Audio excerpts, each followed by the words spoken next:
వస్తుంది.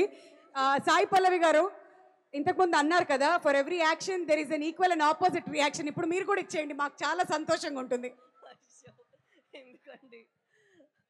అందరికీ నమస్కారం. ఎంత బాగుందో మీ అందరినీ ఈరోజు చూసి చాలా సంతోషం.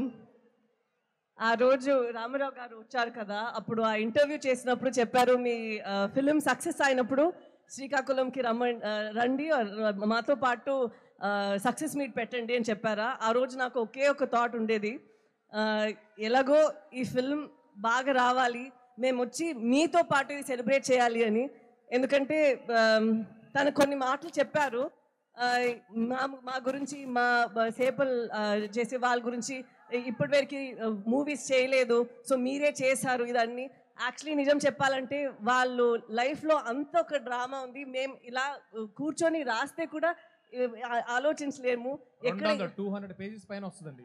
అవును, ఎలాగ అక్కడ వెళ్ళి ప్రిజన్లో ఉన్నారో వాళ్ళని ఇక్కడి నుంచి ఎలా ఏ ధైర్యంతో వచ్చి తీసుకొని రావాలో అదన్నీ మేము యాక్చువల్లీ ఇమాజిన్ చేస్తే కూడా ఇది ఇంత ఒక 2 అవర్లో చేయగలుగుతామనేది తెలీదు.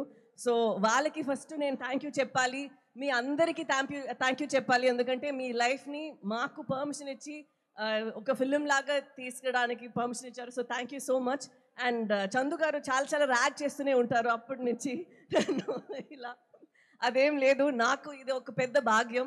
రియల్ లైఫ్ స్టోరీ అనేది మన యాక్టర్స్కి ఇది చేయడానికి అంత ఈజీ కాదు, అలా దొరకదు ఇలాంటి కథలు. సో ఇలా నాకు ఒక పాత్రలు ఇచ్చినందుకు నేను దేవుడికి థ్యాంక్ యూ చెప్తాను. ఇలా ఒక కథ నేను చేయగలుగుతాను అని మన కార్తిక్ గారు, చందుమోహన్ రెడ్డి గారు, బన్నీవాస్ గారు, అరవింద్ గారు అందరూ అనుకున్నారు. సో అది నాకు ఒక పెద్ద భాగ్యం. అండ్ ఈ జర్నీ మొత్తం అంత నాకు మంచిగా అనిపించింది. రిలీజ్ తర్వాత కూడా అందరికి ఇది నచ్చాలి, ఎందుకంటే జనాలు మూవీస్ చూసినప్పుడు వాళ్ళు చాలా కష్టపడి ఇచ్చిన డబ్బులు వాళ్ళు లైఫ్ నుంచి ఒక 2 అవర్స్ ఇస్తున్నారు మా కోసం. ఎప్పుడు మేము ప్రే చేస్తుంటాము వాళ్ళకి ఇది ఒక మంచి అట్లీస్ట్ ఎంటర్టైన్మెంట్గా ఉండాలి అని. మాకు చాలా సంతోషం ఇది మీకు నచ్చింది అని. సో దానికి మీ అందరికీ చాలా thank you so much. And నేను చాలాసేపు తీసుకోను, మీ యువ సమ్రాట్ గారు వచ్చి ఇప్పుడు మాట్లాడతారు. నాకు తన కో యాక్టర్గా చాలా హ్యాపీగా అనిపించింది, ఎందుకంటే తను చాలా హార్డ్ వర్క్ చేశారు. ఈ లుక్ మాత్రం కాదు, రిలీజ్ తర్వాత కూడా చాలా రిలీజ్ ముందు పోస్ట్ ప్రొడక్షన్ టైంలో అంత ఒక లోపల ఒక ఫైర్ ఉండేది, ఎలాగైనా ఇది హిట్ అవ్వాలి. ఎందుకంటే తను చేసిన ప్రయత్నం మాత్రం కాదు, ఈ స్టోరీలో ఒక నమ్మకం ఉంది తనకి. అండ్ ఇది చాలా నమ్ముతారు, ఇది లోకల్ అందరికీ ఇది కనెక్ట్ అవుతుంది, ఈ ఫీలింగ్ వాళ్ళందరికీ నచ్చుతుంది అని. సో తన నమ్మకం, డైరెక్టర్ గారి నమ్మకం, అండ్ మా అరవింద్ గారు ఎక్కడ వెళ్తే మాకన్నా ముందు ఉండి నేను ప్రమోట్ చేస్తానని ఉన్నారు. సో వాళ్ళందరికీ ఇది నేను సమర్పణం చేస్తాను.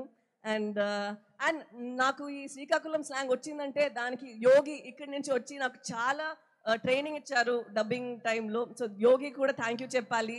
అండ్ ఇప్పుడు జనాలందరికీ థ్యాంక్ యూ సో మచ్, ఈరోజు ఇక్కడ వచ్చి మాతో పాటు ఈ సక్సెస్ మీట్ని ఇంత బాగా నడిపిస్తున్నందుకు thank you so much. Thank you so much.